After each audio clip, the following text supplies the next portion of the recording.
Hey there guys, welcome back to the channel. Thanks so much for watching today. Today we are back at San Diego Comic-Con for day 3. This is a huge day on Saturday, mostly because of Hall H. There are some crazy things happening at Hall H today, including the Marvel Studios panel tonight. And I'm actually heading over right now across the street to the Bayfront to line up for Hall H. We got our wristbands last night, waited so long to get those wristbands.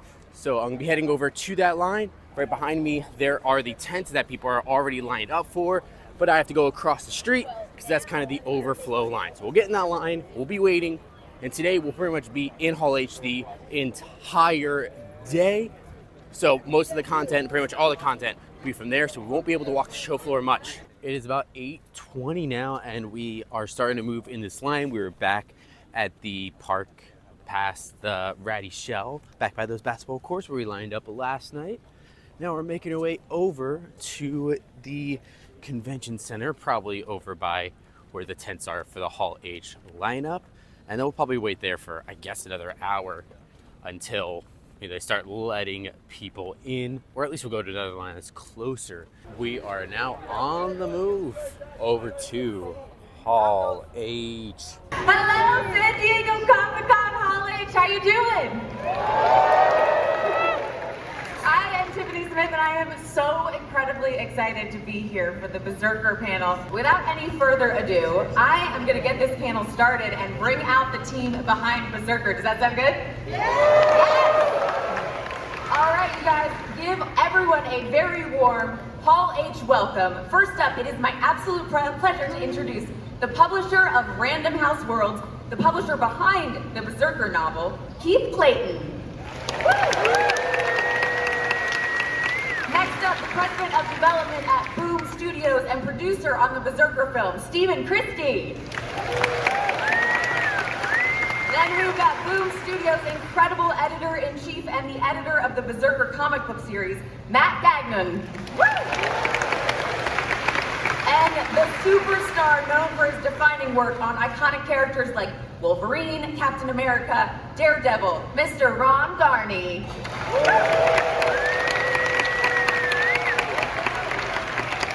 And next up we have the New York Times best-selling author of Grass Kings, Folklords, and so many more. Please welcome Berserker series co-writer Matt Kint.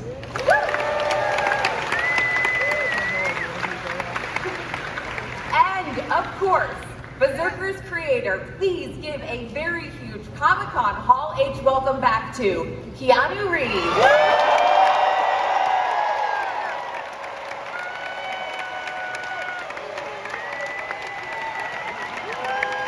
To show you, this is the first one. This is the battle damaged version of it. If you want to show, okay. Pull wait, it do you want to put it down or you want to hold No, it? you pull it off. I thought it was right a here. bird in a Ready? cage in there. Wow. Hold that because I'm going to grab the other one here. It is so cool. Right, and look who's ours then. we have the other one. You saw the model. You saw the model up on the screen here. Here's the first prototype of you right here. Oh, doing Yeah. screen. Nice. I know, Garney, you're like, there's my art. You're like, he's like, yeah. Turn it this way. Sure, man. Show.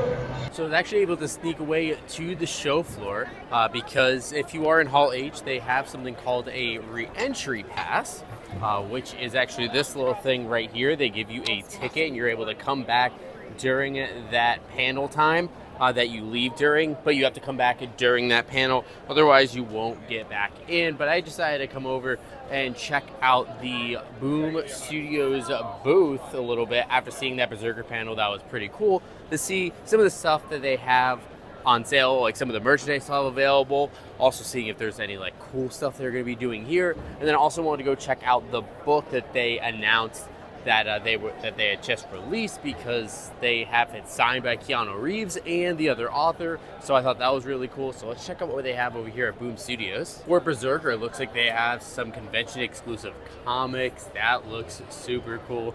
Looks like each of them are limited to 550 pieces, $20 each.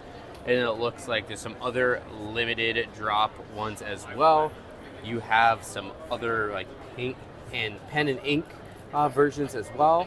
This one available tomorrow, returns on Sunday, The Lost Book of B. That is the new novel they just put out. During the panel, they also announced some new merch. So they have this shirt right here with all the blood stains. And here's a look at this t-shirt as well. That is pretty detailed, pretty gory.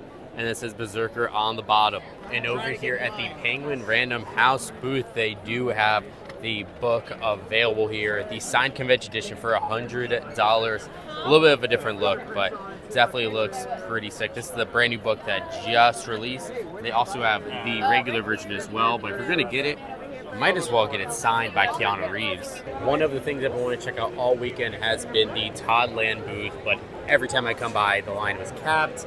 And I'm finally here, and they have the book of a bunch of their different items. They have some really cool pins, so they got Futurama. There's a bunch of Bob's Burgers shirts and also Bob's Burgers pins. We have merch for Family Guy, King of the Hill, along with American Dad.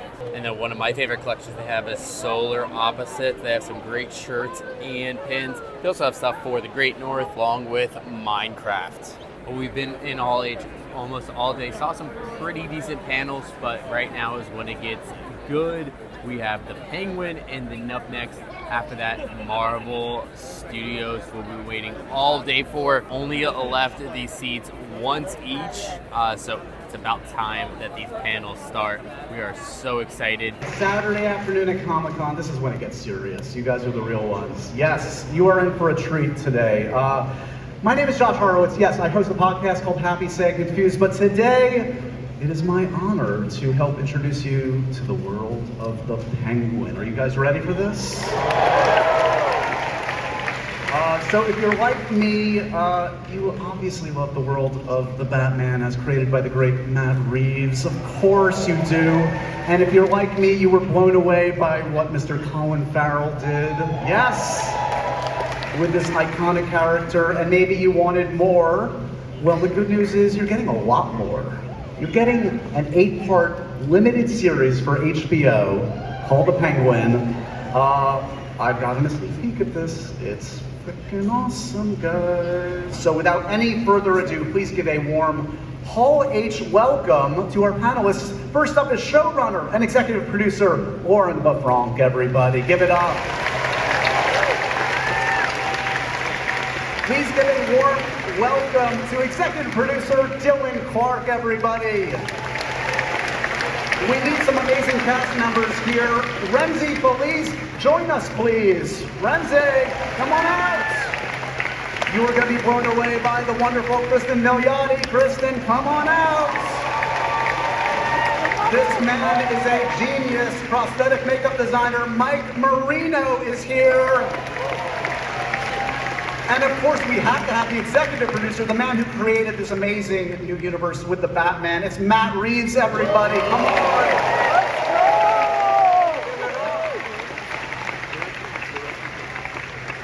And you know what? We're talking about the Penguin. Should we see the Penguin joining us from Macau? It's Colin Farrell, everybody. Come on. I mean, the thing about it is that when I was doing when we were writing the script was getting so long that I had this thought that it'd be really cool to do. First of all, I said literally to the head of DC at the time, hey, you know, this would be a really good, maybe instead of, because the script's so long, we could do like a limited series. And he goes, we have nothing to do with HBO, which they didn't at this point. But now they do. And so as we were moving forward, one of the things that I always thought was, God, it'd be really cool to do a show with these characters and find a way. This is the thing we're calling the Batman epic crime saga. And so as we were sort of working on it, you know, when I first met Colin, we actually, here's the weird thing. Seeing you still, every time I see you, I'm like, that's what you look like? It's just so weird, man. Because honestly, I've seen Colin probably in person out of makeup 2-3 times. Hopefully the audience is to be piqued enough to give this character 8 hours of television, you know? Or streaming, or whatever the hell we're calling it these days. Yeah, there's no difference when you're shooting it, you know? It's just, it was a long shoot, but he's just a tasty character. He's a disaster, like he's a... Should we give them a little taste of the character? You guys, guys. We've seen some snippets, I know, already, but you're the first folks in the world to see this new trailer for the Penguin.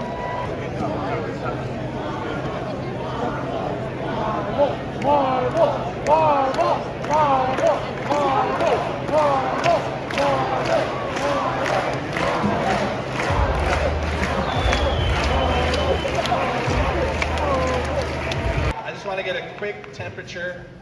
You are all here for the Marvel panel, is that correct? There's footage. Do me a favor, make sure not to try to record it. This is really just done for you guys here in the room. Obviously, you can say that you saw it first, and you got to check it out, and you got to see things that other people haven't yet. But just do us a favor, please don't record that footage. Let's start the Marvel panel!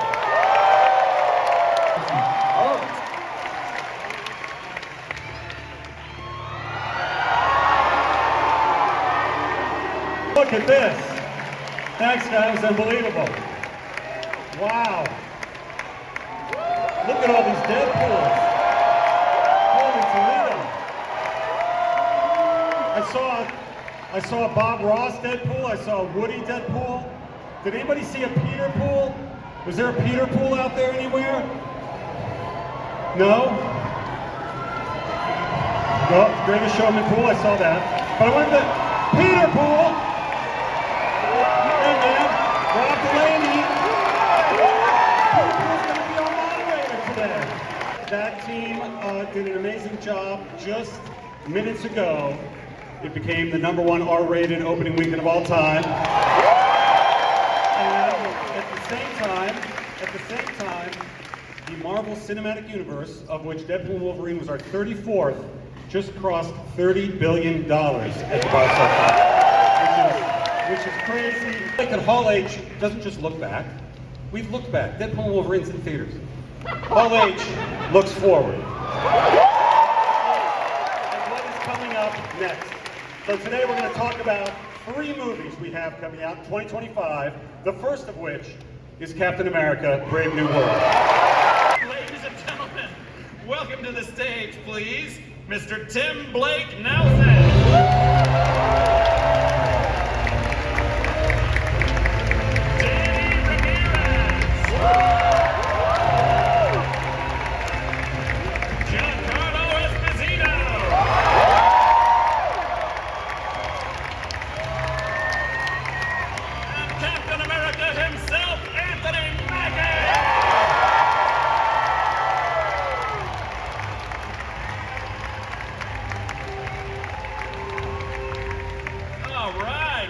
Everybody, good to see ya.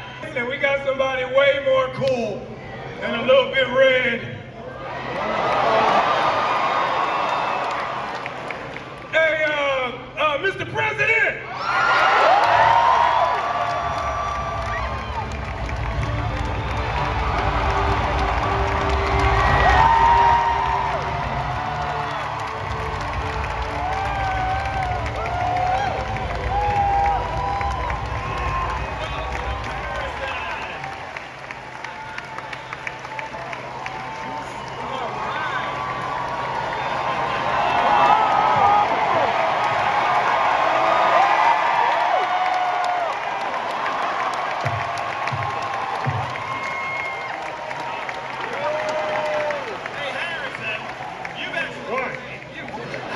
We have another movie next year that comes out in May, and it's called Thunderbolts.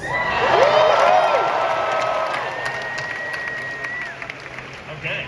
All right, ladies and gentlemen, please welcome to the stage, Director of Thunderbolts, Jake Schreier.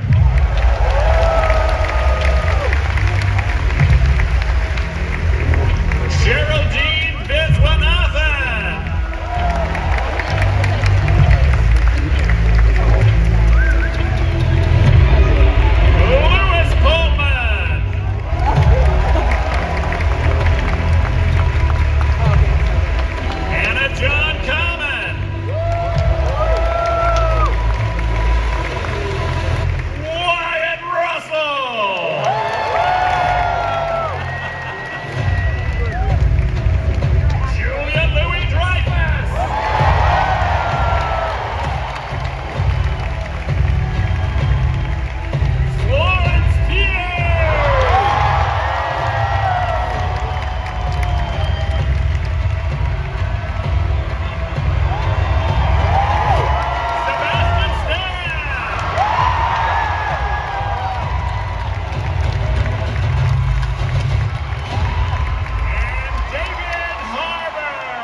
team, I have to tell you, they are wonderful. They are the Thunderbolts. We think all the same thoughts. We take care of each other. We show up for each other. Let me introduce you to... Oh my God. You guys didn't dress up?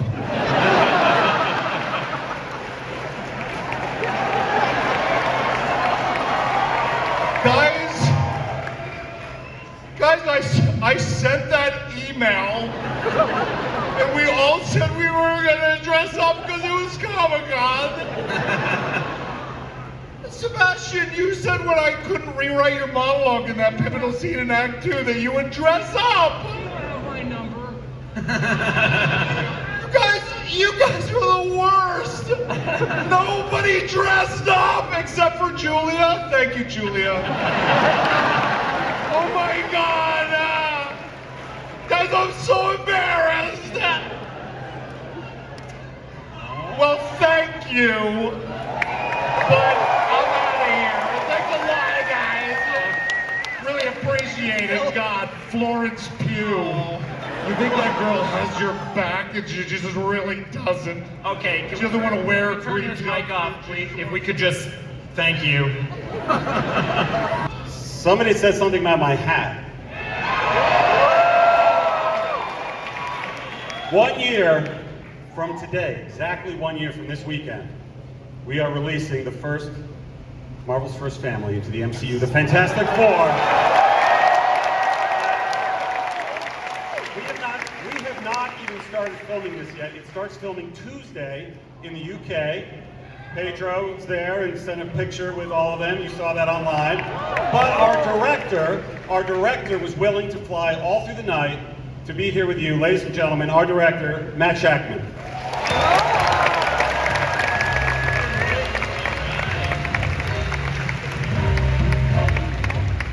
We know that Fantastic Four is set in a version of 1960s New York. Were there any 60s details you wanted to make sure to include? I mean, the same approach to the powers. We want to do our research. We want to be authentic. We want to bring it to life in a very real way. But at the same time, we also are not doing just the 60s, right? We're doing a retro future 60s. So a lot of it was about finding inspiration from the futurists of that time, especially Sid Mead, and using that as sort of inspiration to build a whole new world that is part the New York that you know from the 60s and something you've never seen before. But more than just the visual aesthetics, the 60s to me is all about optimism. It's about looking to the stars, about dreaming, about traveling into space. It's about how with the right heart and the right mind you can do anything, which is what the Fantastic Four is all about. And so it's more about capturing the spirit and the tone, which is not a bad segue because I put something together for you guys. And we haven't started shooting yet, but we put together a little bit of pre-shoot stuff, some animatics. We've kind of cobbled together something to give you a sense of what this movie will be about. And so, do you guys want to see it? Let's do it. Panel somewhere else on the convention floor, for real, which I thought was apropos. What are you holding there, Rob? Oh, I have got a little gift that everybody here is going to get. It's a Fantastic Four fan and map, and you're all going to get one. Pretty cool surprise. And the other surprise is that the cast is all here. Ladies and gentlemen, Ben Grimm. There he is. Your Johnny Storm. Joseph Quinn. Sue Storm, Vanessa Kirby. And Mr. Fantastic, Pedro Pascal.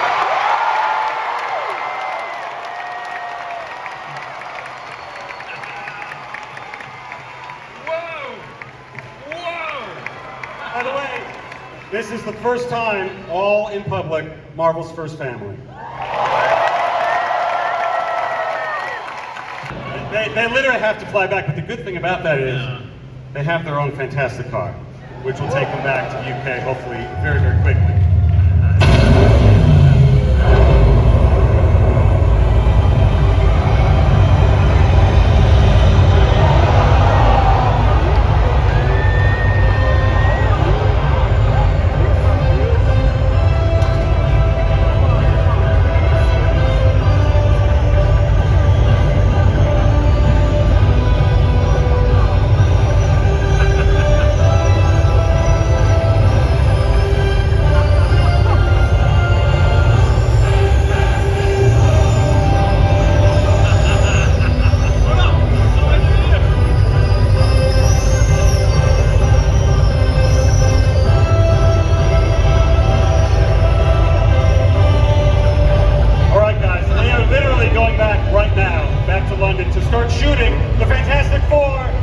The entire cast, thanks guys.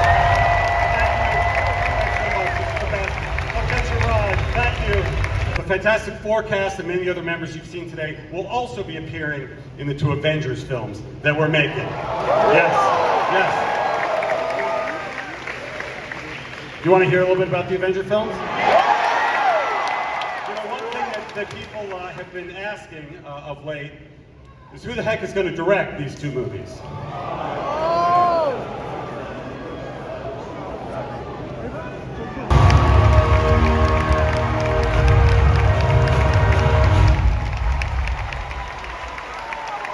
Ladies and gentlemen, my friends, Joe and Anthony Russo.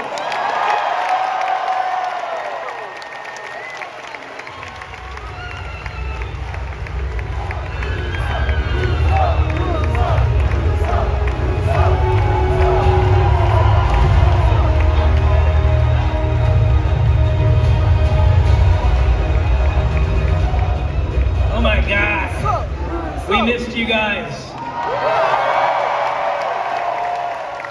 You are the best damn fans in the world. When we directed Avengers Endgame, Joe and I truly believed that it was the end of the road for us in the Marvel Cinematic Universe, because we had put all of our passion, all our love, all our imagination into the Winter Soldier, into Civil War, into Infinity War, climaxing all of it with Avengers Endgame. That 4-movie run was incredible, and it left us creatively spent with all of our emotions on the floor. In the time since, through a very special story, Joe and I have come to potentially see a road forward with you all. And it's the biggest story that Marvel Comics ever told. It's the first comic book run that I read as a kid that made me fall in love with comics. It's the reason that Anthony and I are standing up here. And I think you all know the name of it.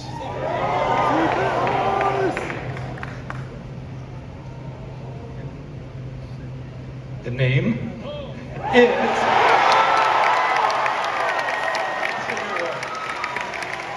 Yes. Get ready! We are in fact doing it.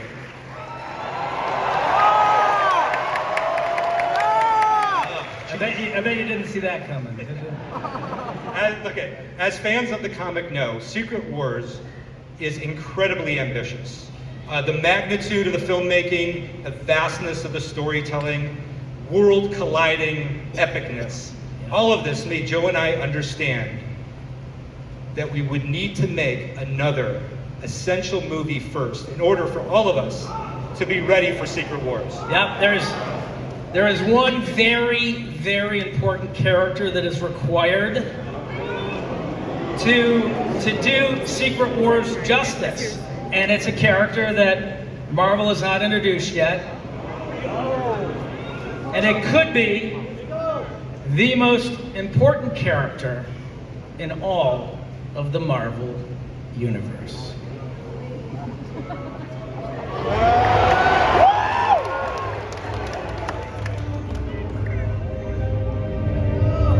Wait for it.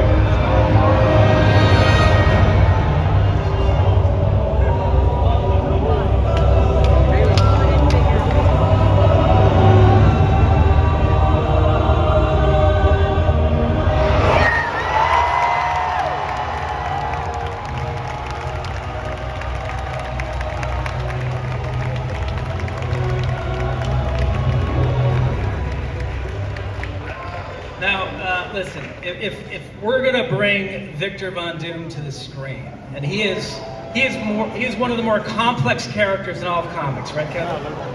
I mean, this is potentially one of the more entertaining characters in all of fiction. If we're gonna do this, if we're gonna bring him to movie theaters worldwide, then I think we're gonna need the greatest actor in the world to play that character. Now, okay, ladies and gentlemen, as proof of the unimaginable possibilities in the Marvel multi-universe, we give you the one person who could play Victor Von Doom.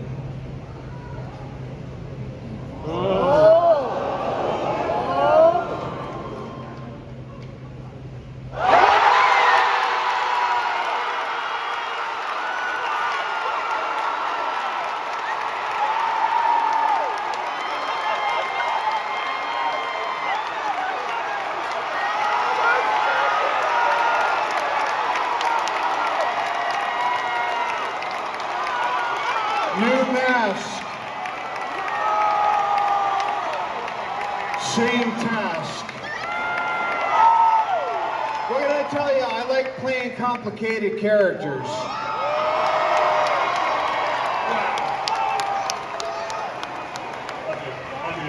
Wow. All right. Like Robert.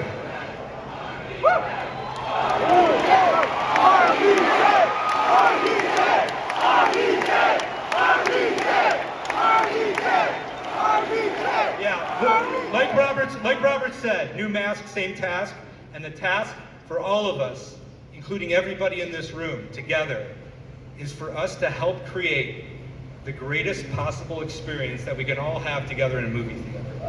So let's get to it. Bring your imagination, your love, and your passion, and we will see you in 2 years with Doomsday.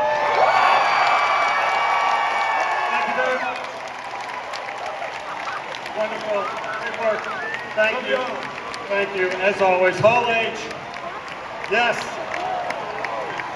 So, does anybody have any questions?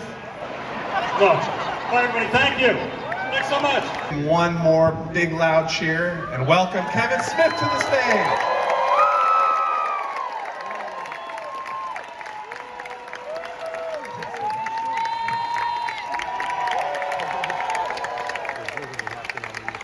Hey kids, it's me, Kevin Smith, man.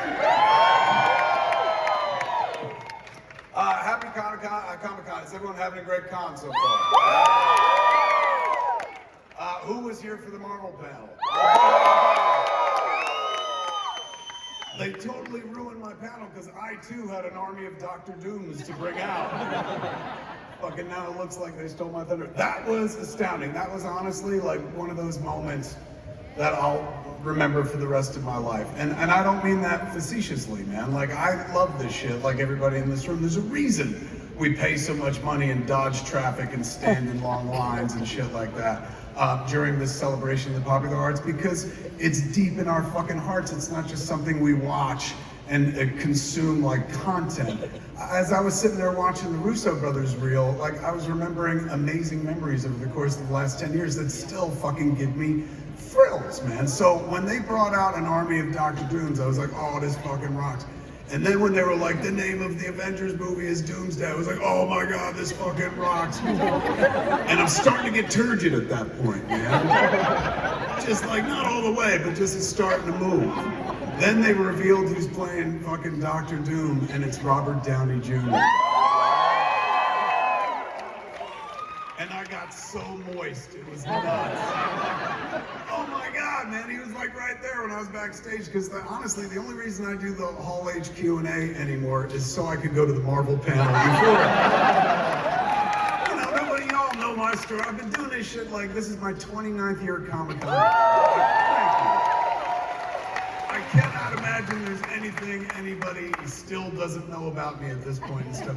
So the Q&As I do just as a means to get here, man. Like seeing Robert Downey Jr. was nuts. Like I've been in the business 30 years and I could still get starstruck, man. And like he was just backstage. It reminded me of not too long ago. I didn't do Hall H last year because I had just gotten out of the Looney Bin. I went crazy a year and a half ago and shit. And so I went away to this wonderful facility called Sierra Tucson, lost my marbles, they helped me find them again. So thank you. Yeah, it's for them, absolutely. They were wonderful. Whoa, what an end to a frickin' day, man. We spent all day in Hall H, but that was worth it. Oh my gosh, that experience for being there for the Marvel panel was insane. Those surprises, the Avengers films, that was absolutely insane. And then being able to say for the Kevin Smith thing, that was also a lot of fun. But there was a mass exodus at the end of the Marvel panel, so we got to go very, very close for Kevin Smith. But what a day, man, be able to see so many cool panels today. And that was pretty much our day. Again, just almost the entire day staying in Hall H. But we do have one more day tomorrow, and I'm hoping tomorrow we can explore more of the show floor. We can also, maybe do some of the off-site stuff as well and try to check all of that out, because there's so much more we haven't explored yet just because of the amount of time that it took for us to wait in these Hall H lines. Every single day we've wasted hours on end waiting those lines, which is kind of the downside.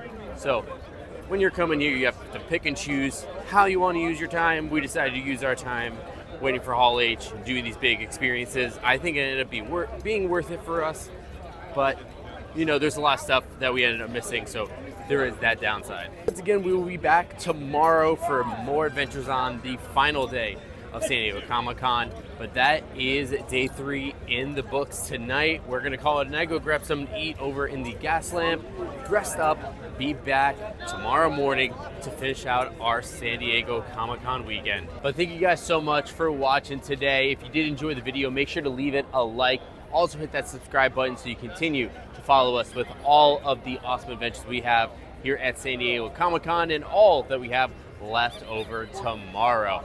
But thank you guys so much for watching today.